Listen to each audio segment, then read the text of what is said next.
이스라엘 백성들이 이제 출애굽한 다음에 가나안 땅에 정착을 하게 됐습니다. 그래서 가나안 땅에 정착하면서 그들은 이 전쟁이라는 것을 경험하게 됐어요. 이 전쟁을 치러야 되고 전투를 해야 되고 땅을 정복해 가야 되고 이제까지 그렇게까지 해본 경험이 많지 않던 이스라엘이 이 전쟁이라는 것을 경험하게 된 것입니다. 뿐만 아니라 그들은 목축업이 주된 업이었기 때문에 한 곳에 정착을 해서 사는 것이 아니고 유목민으로다가 이쪽 저쪽을 옮겨 다니면서 살아야 되는데, 이제 그들은 이 가나안 땅에 정착을 해서 집을 짓고 살아가야 됐어요. 그러니까 정착 문화가 됐고, 그들은 목축업이 아니라 가나안 땅에 있는 사람들이 하는 농사를 지어야 됐습니다. 근데 농사를 지으려면은요, 이 물이 필요하거든요. 근데 물을 잘 다스려서 물을 잘 끌어다 대는, 이게 또 기술입니다. 자, 이런 것들을 자기들이 해야 되는데 자기들은 해보지 못하는 것이기 때문에 이 난감했을 때 주변 나라들을 물론 비교하면서 쳐다봤겠죠. 그러니까 주변 나라들에 이렇게 관심을 두고 보니까 주변 나라들은 이걸 잘하는 거예요. 아주 기가 막히게 잘하고 그거를 못하는 자기네 나라 이스라엘이 계속 위협을 받는 겁니다. 어떻게 잘하는가 봤더니 주변 나라들은 요 왕이라는 것을 세우는 겁니다. 왕을 뽑아서 세워서 이 왕이 이 중앙 집권이 되니까 이스라엘처럼 뿔뿔이 다 이렇게 흩어지는 게 아니라 중앙 집권이 되니까 한번 왕이 명령을 내리면은 사람들이 한 군데로 탁 일사불란하게 모이는 것입니다. 그리고 힘을 모아 갖고 빌딩도 올리고, 우리로 말하면은 이렇게 큰 건물도 건축하고, 그리고는 자기들이 제사를 드리는, 하나님께 제사를 드리는 건 천막에서 고작 했었는데 여기에 와 보니까 신전이라는 게 있는 거예요. 신전, 건물이 있는 겁니다. 제사 드리는 건물이.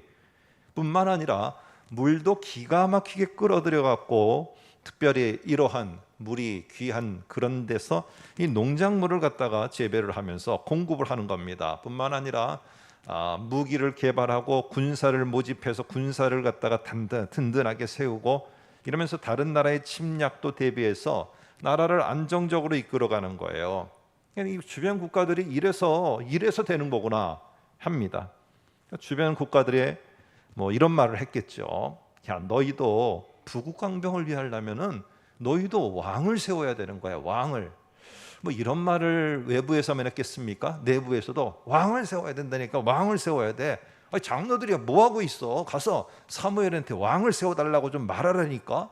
우리도 그래서 부국강병, 좀 우리나라도 좀 잘 살아봐야 될 거 아니야 하면서 주변 나라들이 요구하는 데 떠밀려서 이스라엘이 순응하며 왕을 세워야겠다는 마음을 갖게 됐습니다. 그래서 오늘 사무엘에게 가서 왕을 세워달라고 요청하는 장면이 바로 오늘 저와 여러분이 읽은 사무엘상 8장입니다. 자, 그러면은 이렇게 왕을 세워달라고 해서 왕을 세운 이스라엘 나라는 어떻게 될까요? 우리가 좀 더 지나보면서 한번 살펴보기를 원하고요. 이 한 왕을 소개하려고 하는데, 이스라엘이 남과 북으로 나눠지게 됐어요. 그런데 이 북쪽 이스라엘에 여로보암 2세라는 왕이 있습니다. 여로보암 2세. 그 왕에 대해서는 열왕기하 14장서부터 뒤에 보시면은 나오게 되는데, 그 왕은 정말 북쪽 이스라엘에 있어서는 가장 오랫동안 통치했던 왕이에요. 뿐만 아니라 역사상의 세계의 역사에, 세계사에 이스라엘, 북쪽 이스라엘을 가장 부국강병하고, 그리고 황금 시대라고 할 만큼 북쪽 이스라엘을 풍요롭게 만든 왕이었어요. 어찌 보면은 이 왕은 세상에 요구하는데 너무 순응을 잘하는 지도자였고 잘 따라가는 지도자였어요. 이렇게 하면서 큰 업적도 남기게 되었습니다. 그런데 이 왕은, 여로보암 2세는 하나님께 순종하는 것이 없었어요. 여러분, 이스라엘은 세상 속에 잘 젖어 들어갔고, 세상 가나안 속에 잘 그들이 파고 들어갔고, 거기서 부하게 되고 강하게 되고, 이렇게 해서 거기에 털을 잡고 살아가도록 하나님이 가나안 땅에 보낸 게 아니에요. 하나님이 거기에 들어가게 한 거는요, 내가 말한 말을 잘 들어 순종하고, 여호와가 하나님인 거를 저들도 두려워 떨고 있는데 그 하나님이 어떤 분인가를 니네가 거기서 잘 선포하라고 하나님이 그 땅과 그 직장과 사업장을 준 거예요. 거기서 부국강병하라는 게 거기에 목적이 아니라는 겁니다. 근데 세상에서는 다 그렇게 했어요. 그러면서 뭐를 자꾸 잃어버리고 내던지느냐? 하나님에 대한 순종을 내던졌어요. 세상이 요구하는데 순응은 잘해. 너무 잘하고 아주 거기에 발맞춰서 잘 가는데 하나님의 순종은 점점 잃어버리는 그런 나라가 이스라엘의 모습이었습니다. 결국 여로보암이 아무리 업적이 좋고 여로보암 2세가 많은 것들을 황금 시대를 가져왔는지 모르지만 성경 열왕기하 14장 24절에서는 이 왕을 이렇게 평가해요. 한번 화면을 통해서 볼까요?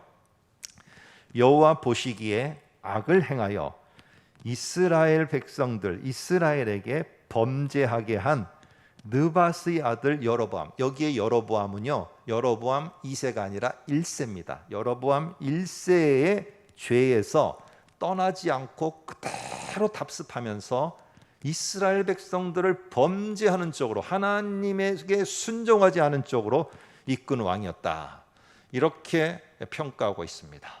아니, 좋은 지도자 아닙니까? 우리 잘 살게 해줬고, 우리에게 부국강병을 줬고, 우리들에게 더 튼튼하게 살 수 있도록 해줬는데 업적도 좋고 좋은 왕 아닙니까?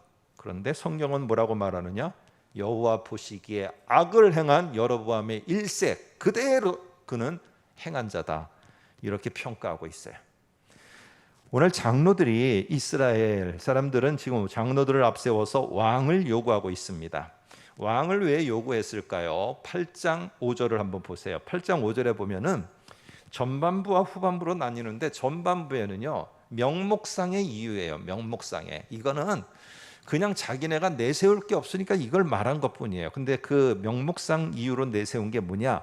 당신은 늙어서 리더십이 이제 안 되고, 당신의 아들들은 당신처럼 올바르게 행하지 못하고 악하게 행하기 때문에 우리에게 왕이 필요하다는 거예요.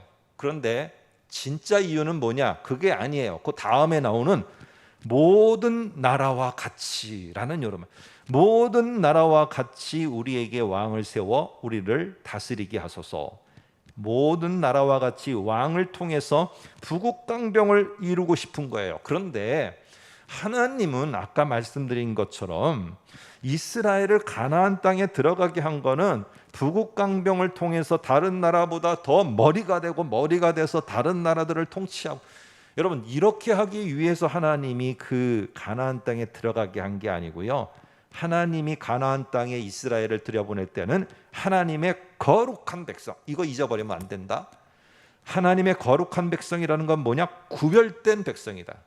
저들을 따라가서 순응하는 백성이 아니고, 너희는 하나님을 왕으로 인정하고 하나님이 하시는 말씀을 순종하는 이 독특한 삶을 저들에게 보여야 된다. 이게 너희와 우리의 다른 점이라는 것을 보이도록 하기 위해서 내가 그곳에 보낸 것이지, 그들처럼 그들 같이 되도록 그렇게 하기 위해서 너희를 보낸 것이 아니라는 것입니다.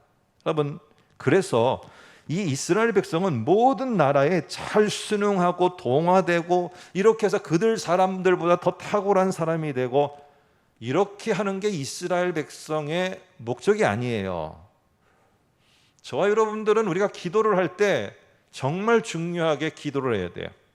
우리는 우리가 이 땅에서 사람들이 살아가는 방식에 잘 순응하도록, 그들을 잘 따라서 하도록 우리 자녀들이 그렇게 해달라고 기도를 해요. 저와 여러분과 우리의 자녀들은요, 하나님 백성이에요.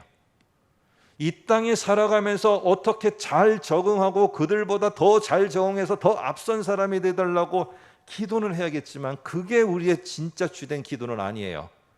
오늘 그러다가 나중에 이스라엘 역사가 말한 것처럼 하나님의 말씀도 잊어버리고 하나님도 잊어버리고 순종이라는 것도 잊어버리면서 이스라엘이 맞은 게 무엇입니까? 멸망이에요. 오늘 우리는 기도해야 돼요. 그런데 이 세상에 잘 순응하는 자들이 되게 해주세요. 그래서 잘 순응해서 직장, 사업장, 모든 가정 여기에서 이렇게 하게 해서가 우리의 참된 기도 제목이 아니라 하나님이 말씀이 왜 그를 거기에 두게 하셨는지 말씀을 잘 들을 수 있게 해주시고 그 말씀에 제발 우리도 그렇고 우리 애들도 그렇고 순종하는 자가 되게 해주세요. 우리가 순종을 잊어버리면 안 돼요. 하나님, 이 순종 잊어버리지 않게 해주세요. 순응해서 잘 따라가게 해달라고 이거 기도하다가 하나님의 말씀에 순종하는 자들이 없는 세대 되지 않게 해주세요. 이거를 우리는 목놓아 기도해야 됩니다. 여러분, 오늘 그래서 8장 20절에도 보면 왜 왕을 자꾸 세워달라고 하는가 또 다른 이유가 나오는데 이렇게 말합니다. 우리도 다른 나라들 같이 똑같은 말을 하죠. 다른 나라들 같이 되어 우리의 왕이 우리를 다스리며 우리 앞에 나가서 우리의 싸움을 싸워야 할 것이니이다. 이렇게 말합니다. 왕을 세우는 목적이 뭐냐? 국방력 강화해서요. 그래서 더욱더 넓혀가자. 여로보암 2세가 우리 열왕기하 14장에 보면은 정말 탁월하게 우리나라로 말하면은 저 옛날에 꼭 무슨 광개토 대왕처럼 이 영역을 엄청 확장시켜 나갑니다. 확장시켜 나가. 이 조그마한 강원도 땅덩어리를 갖다가 막 넓혀 나가게 됩니다. 그래서 그 지역을 남은 어디까지 북은 어디까지 이렇게 하면서 넓혀가게 됩니다. 여러분 그럴 때 얼마나 좋겠어요. 그런데 오늘 중요한 건 뭐냐? 그러다가 보니까 뭘 잊어버리게 만드느냐? 말씀을 듣고 순종이라는 걸 잊어버려요. 말씀에 순종하는 걸 다 잊어버리게 만들었어요. 오늘 이스라엘은 그런 것입니다. 우리의 왕이 국방력을 강화해서 우리를 대신해서 싸워달라고. 당시 주변의 국가들은 왕을 중심으로 해서요, 이 군대라는 것이 조직되어 있었어요. 조직돼서 언제든지 상비군이야 상시 준비돼서 싸움이 터지면 나가는 것. 지금 모든 나라들이 그러지 않습니까? 자, 우크라이나, 러시아가 지금 100여일 전쟁을 하고 있는데 그들도 다 준비된 군대를 갖고 무기를 갖고 싸우는 거잖아요. 그런데 지금 이스라엘은 그 당시에 그러질 않았어요. 준비된 무기도 없어요. 준비된 전차도 없어요. 그렇다고 훈련된 군사도 없어요. 그런데 이렇게 되다 보니까 결국 어떻게 하느냐? 이스라엘은 이 모든 주변 나라들은 다 우리가 보니까 다 왕이 있고 왕을 중심으로 군대가 조직되고 군대가 훈련되고 무기가 개발되는데 아니 도대체 우리는 뭐 하냐? 거기 따라가야지 하면서 거기에 따라가게 해달라고 그러기 위해서는 왕이 필요하다는 것입니다. 뒤에 보면 나오겠지만 하나님이 왕을 안 세우시는 게 아니에요. 신명기 17장에 보면은 나중에 너희들의 꼭 왕이 세워질 때는 그 왕은 무기를 개발하는 왕도 아니요, 그리고 병마도 아니요, 말을 잘 다스려서 말을 갖고 기마 부대를 만드는 것도 아니요, 그렇다고 거기에 군대를 잘 조직하고 또 정략 결혼을 잘해서 이쪽 나라와 정략을 잘 맺는 것도 중요한 게 아니다. 오로지 너희 이스라엘의 왕이 세워진다면 이 한 가지만을 잘해야 된다. 그게 바로 뭐냐? 하나님의 율법서를 평생토록 옆에 두고 이 말씀을 듣고 순종하도록 자기를 비롯한 모든 백성이 하나님의 말씀을 듣고 순종하도록 만드는 게 이스라엘의 왕이 해야 될 역할이다. 이거 잃어버리면은, 이거 잊어버리면은 니네는 왕도 니네 나라도 다 무너진다. 이거를 신명기 17장에서 가르쳐 줬어요. 여러분 한번 생각해 보세요.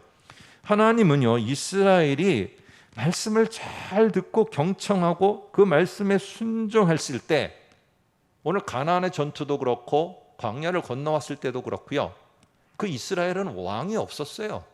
그런데 왕이 없었는데 오히려 왕을 앞세워서 싸우려고 하는 가나안의 족속들을 승리하게 했어요. 가나안의 족속들에 대해서 누가 하신 겁니까? 하나님이 하신 거예요. 하나님이 그들의 왕이기 때문에 왕을 세우지 않은 이스라엘도 얼마든지 승리하는 거예요. 자, 여러분 한 번 더 볼까요? 8장 5절 한번 보시면 8장 20절에 나오지만 8장 5절 보면은 이런 말이 나옵니다. 모든 나라와 같이 우리에게 왕을 세워 우리를 다스리게 하소서. 다스리다라는 말이 나와요. 다스리다.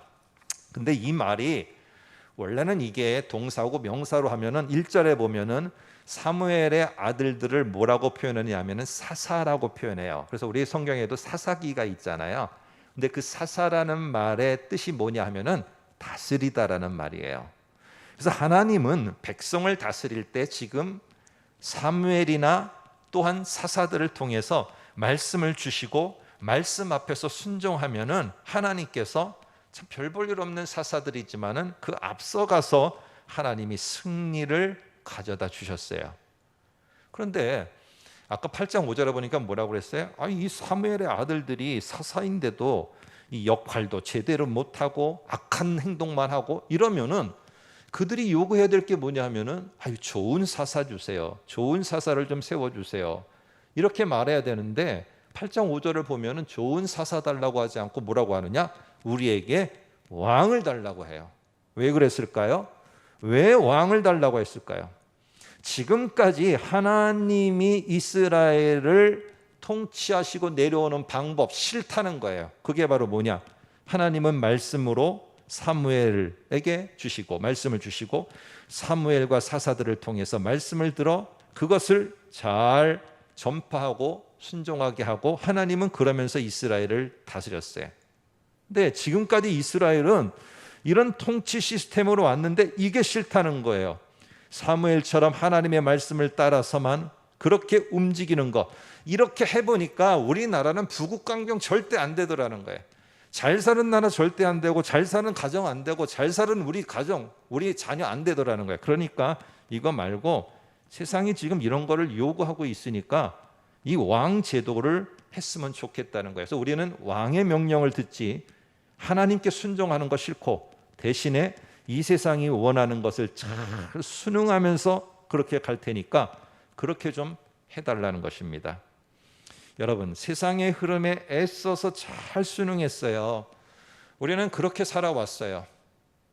우리 선배님들, 저와 같은 중년에 있는 분들, 우리 젊은이들도 지금까지 그렇게 살고 앞으로도 그렇게 살 거예요. 이 세상의 흐름에, 이 세상이 흘러가는 것에 우리는 자꾸 요구되어져요.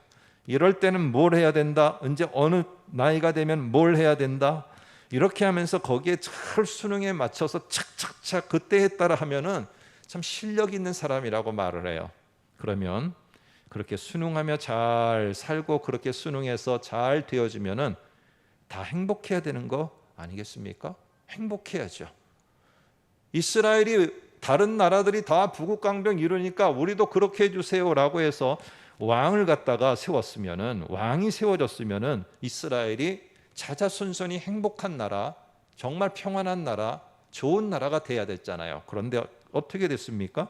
왕이 세워지고 왕을 통해서 뭔가 하면은 더 좋은 것이 될 것 같았는데 남쪽 이스라엘도 북쪽 이스라엘도, 남쪽은 나라가 유다로 바뀌었지만은 어쨌든 이런 나라들 전체가 어떻게 됐습니까? 아수르에 멸망하고 바벨론에 멸망하고 나중에는 그저 눈물 흘리면서 안타까워하며 무너진 성전을 그리워하며 무너진 예루살렘만 그리워하면서 눈물 흘리고 멸망한 나라를 바라보며 소가리만 하는 후손들이 됐어요.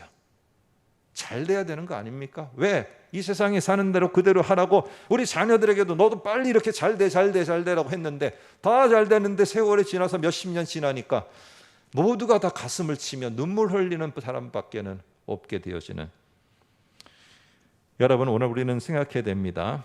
이스라엘은요, 흥망성쇠가 왕이 있는가 없는가가 아니에요. 다른 나라는 그럴 수 있어요. 그런데 이스라엘은 왕이 있는가가 흥망성쇠를 결정하지 않아요. 이스라엘의 흥하고 망하는 결정은 어디에 있느냐? 하나님의 말씀을 듣고 순종이 있는가 없는가가 이스라엘의 흥망성쇠를 결정해요. 우리가 하나님을 믿고 하나님을 신앙하면서 이 자리에 있을 때 지금 이 시대만 아니라 앞으로 저 나아가는 시대까지 우리가 나아가는 모든 것들의 흥망성쇠가 어디에 있겠습니까? 순응하는 데 있겠습니까? 아닙니다. 오늘 하나님의 사람들에게는 하나님의 말씀을 순종하는데 그 저 멀리까지의 흥망성쇠가 결정됩니다. 우리가 잘 쓰지 않는 사자성어인데 사자성어 가운데 이런 게 있습니다. 소탐대실이다라는 말이 있어요. 작은 것을 탐하다가 오히려 큰 것을 잃어버린다라는 말입니다. 요즘 저희 같은 기성세대와 우리 젊은이 세대와의 이 갈등 아닌 갈등과 대조, 이런 것들이 좀 부각이 되고 있어요. 그게 바로 뭐냐면은 우리의 세대들은 저희 부모 세대도 저희들한테 하는 말이 안정된 직장을 가져야 된다. 그래야 안정된 직장이 있어야 하나님께도 잘 쓰임 받고 하나님께도 평안하게 쓰임 받을 수 있단다. 안정된 직장을 가져라. 이런 말을 했어요. 그러다 보니까 우리 기성 세대들은요, 이 다음 세대들한테 뭘 하느냐 하면은 힘들더라도 잘 순응하고 견뎌야 되는 게 그게 이기는 거야. 어쨌든 인내로 견뎌. 그런데 이게 저희 세대한테는 이게 어필이 됐어요. 어려워도 그냥 꿋꿋이 이겨나가고 어려워도 이걸 지켜나가려고 하고 이러는 게 있어요. 그런데 이제 점점 세대들이 젊어집니다. 요즘에는 이제 알파 세대라는 세대가 나왔어요. MZ 세대 다음에 알파 세대, 2010년 이후에 태어난 세대입니다. 그래서 2020년 중반까지에 태어날 요 아이들을 가르쳐서 알파 세대라고 그래요. 물론 그 전에 태어난 MZ 세대도 마찬가지예요. 20, 30대들도 마찬가지입니다. 그들은 그렇게 말합니다. 잘 수능해서 가서 거기에 들어갔는데 내가 너무너무 힘들어서 내가 그 직장에 들어갔는데 그 직장의 바로 위에 상사가 너무 내 심령을 괴롭게 만들어 갖고 내가 정신적으로 어떻게도 돼도 괜찮으십니까? 부모 세대한테 물었습니다. 제가 정신적으로 너무너무 힘들어서 제 생에 정말 힘든 순간이 되면은 그러면은 엄마 아빠가 저한테 그렇게 하라고 해서 한 것 때문에 그런 거예요. 하면은 이게 힘든 갈등이 되어집니다. 이들에게 있어서는요, 수능 하느냐 안 하느냐, 또 우리 기성세대들은 수능을 잘 하도록 해라, 이걸 요구합니다. 그런데 우리는 기억해야 됩니다. 지금 화두가 잘못되어 있어요. 기성세대와 우리 다음 세대가 이거를 수능하라, 인내로 견뎌라, 이것이 아니고 이거를 왜 해야 됩니까? 왜 수능해야 됩니까? 이것이 아니라 우리의 화두는요, 우리가 이렇든 저렇든 네가 그곳에 있든 어디에 가든 우리 모두는 하나님의 말씀에 순종하는 자가 되어야 된다. 이 하나님의 말씀에 네가 여기에 있든 저기에 있든 여기서 해방을 꿈꾸든 네가 다른 곳을 꿈꾸든 우리 모두는 나도 그렇고 너도 그렇고 하나님의 말씀에 우리가 순종이라는 걸 잊어버리면 절대 안 된다. 여러분, 이게 화두가 돼야 되고 너도 기도하자, 나도 기도할게, 우리가 함께 기도하자. 우리 모두가 하나님의 말씀에 순종이라는 것을 잊어버리지 않는 자들이 되도록 함께 기도하자. 화두가 수능에서 순종으로 바뀌어야 되는 겁니다. 여러분, 이스라엘이 이렇게 왕을 요구하는데 하나님이 반응을 하십니다. 반응을 하는데 8장 7절에 보니까 세상의 흐름에 따라 왕을 세워달라고 이스라엘이 요구를 하는데 하나님은 뭐라고 평가를 하시느냐, 이렇게 말합니다. 8장 7절에 이는 그들이 너를 버림이 아니요 나를 버려 자기들의 왕이 되지 못하게 함이라, 이렇게 말합니다. 왕을 요구하는 것 자체 문제 아닙니다. 사무엘서 상하를 보면은 점점 진행이 어떤 한 왕에게 포커스를 맞추고 가요. 그 왕은 다윗이라는 왕입니다. 다윗 왕에게 쫙 맞춰가요. 하나님의 때가 되면은 하나님께서 이스라엘에게 왕을 세워줄 거예요. 근데 이 왕은 왕이 세워지네요. 왕 세워달라고 하는 거와 나중에 하나님이 세워주는 것과 달라요. 하나님이 세우시려고 하는 왕은요, 부국 강병을 이루는 그 왕이 아니에요. 하나님이 세우시려는 이 다윗은 어떻게 하느냐, 하나님의 말씀을 듣고 하나님의 말씀을 들은 자들이 순종하도록 그 길을 열어주는 자들이에요. 자기가 그렇게 살았어요. 10여 년간 정말 도망자 신세로 살면서 계속 그 말씀에 순종하려고 하는 그 모습을 살았고, 또한 그뿐만 아니라 더 나아가서는요, 이 백성들도 그렇게 살려고 했어요. 왜 도대체 똑같은 여로보암 2세나 우시아라는 왕도 부국강병을 가져왔고 다윗과 그 다음의 아들 솔로몬도 부한 나라가 됐는데 왜 이스라엘의 모습 속에서는, 이스라엘 가운데는 다윗을 기억하고 하나님도 다윗을 기억하고 그러시는가?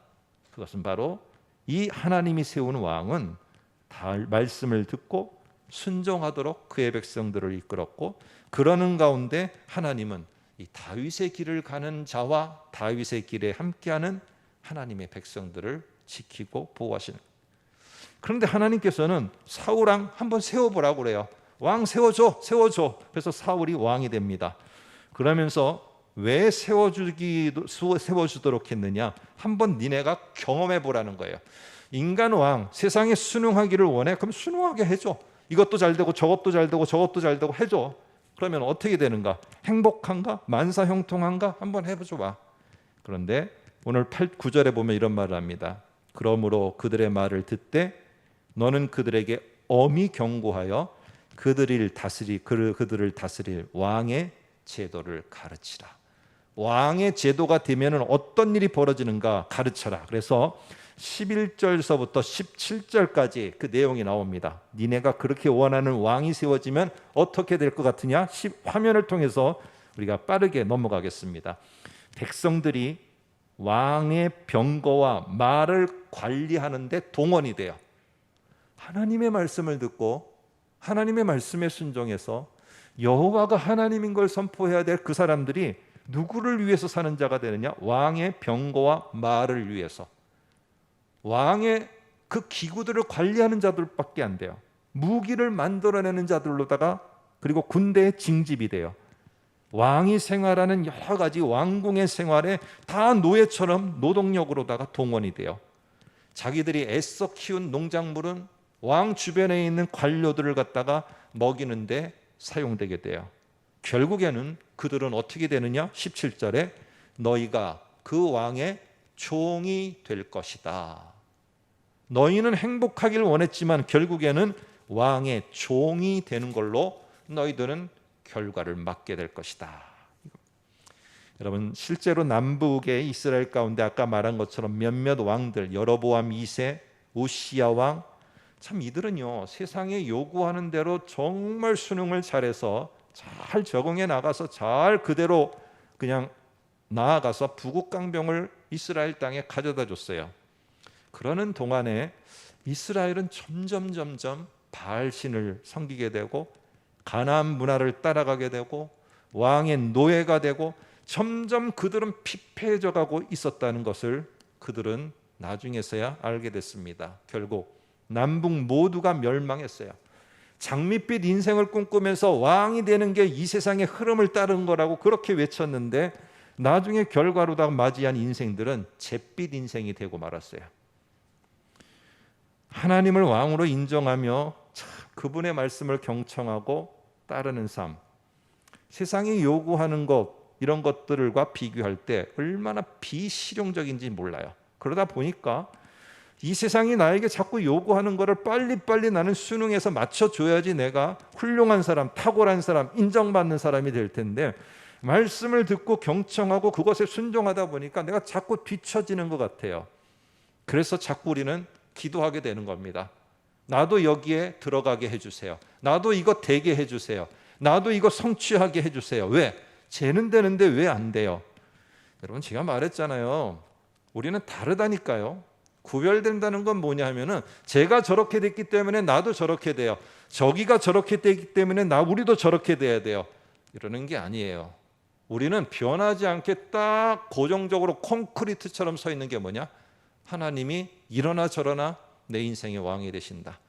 나는 그래서 이렇던 저렇던 쟤들이 아무리 달려나가도 아무리 저기에 올라가도 나는 변함없이 나는 하나님 그분의 왕이신 그분의 말을 듣고 순종하는 게 내가 할 것이다. 이거를 우리는 끝까지 지켜야 되는 것이고 오늘 그것 속에서 다른 사람들이 막상 그렇게 순응하며 살아가듯이 살아가 보면은요 나중에 그게 그렇게 행복으로 끝나는 건 아닌 것 같아요. 젊은이들이 정년이 보장되는 직장에 들어가려고 얼마나 시험 공부를 열심히 하고 막 기도도 열심히 하는지 아십니까? 우리 젊은이들 여기 있는데 진짜 열심히 해요. 근데 막상 들어가면은요 요즘에 뭐 오죽하면은 3년 일을 하면은 얼마를 이렇게 적금을 들어서 가져갈 수 있게 하는 제도까지 만들었었겠어요. 막상 들어가면은요 기대한 거와는 전혀 다릅니다. 내가 가면은 이런 일도 하고 저런 일도 하고 이런 것도 해보고 이런 사역도 해보고 저런 사역도 해보고 막상 해보세요. 내가 기대하는 거와는 전혀 다른 일이 벌어져요. 아까 말씀드린 것처럼 생각지도 않은 사람이 나의 윗상사가 나를 너무너무 괴롭혀요. 아침에 정말 문을 열고 들어가는 게 지옥문 열고 들어가는 것처럼 힘들어요. 그러다 보니까 오늘 젊은이들은 점점 자기의 기대와 달라지고 그 속에서 뭘 하느냐? 빨리 해방되자. 빨리 여기서 해방되자. 이게 그들이 원하는 목표가 되어버렸어요. 평생을 주부로 산 사람들이 정말 여러분들 다 행복하시겠지만은, 그러나 몇몇 사람들은 주부로 내가 평생을 아무 일도 못하고 산 것에 대해서 이제 중년이 되고 노년이 되고 하면서 참 힘들어합니다. 우울함도 찾아오고, 왜? 내가 이렇게 다 뭘 했단 말인가? 나에게 지금이라도 해방될 수 있는 길만 있다면. 직장 생활을 하는 사람도, 경영을 하는 사람도, 공부를 하는 학생들도, 모든 자들이 다 공통 분모가 뭐냐? 해방이에요. 해방. 오죽했으면 그것을 주제로 해서 드라마가 다 나왔겠습니까? 해방일지라는 드라마가 다 나왔어요. 다 그들의 영역 속에 있는데 그들이 다 꿈꾸는 건 뭐냐? 여기서 해방되자는 거야. 이 환경에서 벗어나자는 겁니다. 그러면 그 환경에서 벗어나면 또 다른 환경에 들어가면 정말 해방될까요? 거기에는 또 묶이게 됩니다. 여러분, 우리는 그래서 알아야 되는 거예요. 수능보다는요, 수능하면서 내가 살아간다, 거기만 가면 될 것 같다, 아니에요. 거기 가면 또 종로돼요. 그렇기 때문에 수능을 위해서 기도하는 게 아니라 순종을 우선순위에 두고 말씀에 순종하고, 내가 그 순종하며 한 걸음 한 걸음 가다 보면은요, 우리가 있는 자리가 정말 쓰레기 더미 같고, 우리가 있는 자리가 그렇게 내가 생각하는 아름다운 비단길, 꽃길이 아닐 때도 있어요. 그런데 그 속에서 해방되기를 소망하는 게 아니라요, 하나님이 왜 꽃길이 아닌 가시길에 나를 세워뒀을까? 하나님의 말씀을 들어보자. 하나님의 말씀에 이것 때문에 나를 꽃길이 아닌 이 가시길에 나를 뒀구나. 왜 나를 협력하는 정말 푹신한 그러한 꽃들이 아니라 나를 찌르는 가시가 있는 여기에 뒀을까? 하나님이 이렇게 하시기 원해서 그렇구나 하면서 그 속에서 말씀을 가지고 순종하는 것을 내가 나아가게 되면 거기서 뭘 발견하느냐? 해방이 아니라 내가 거기에 있는 사명을 발견하게 됩니다. 하나님이 나를 정말 이것을 하기를 원하셔서 하는구나. 그래서 그 사명을 감당함으로 말미암아 참 부족하고 보잘것 없지만은 나라는 그 작은 자를 통해서 어두운 그곳에 빛이 비치게 하시고, 그 황량했던 그 땅에 작은 들꽃이 피게 하는, 이게 하나님이 나를 여기에 두신 이유구나 하면서 해방이 아니라 나를 거기에 둔 사명을 찾아서 갈 수 있게 됩니다. 오늘 이게 가나안에 하나님께서 이스라엘을 드릴 목적입니다. 결론으로 사무엘상에 여러 중요한 말씀들이 있지만은 저는 15장 22절이 가장 핵심이 되는 말씀 같습니다. 한번 여러분들은 성경을 보시고요, 안 보셔도 제가 한번 읽어드리겠습니다. 다 아시는 말씀이니까. 순종이 제사보다 낫고 듣는 것이 순양의 기름보다 나으니라. 함께 기도하겠습니다.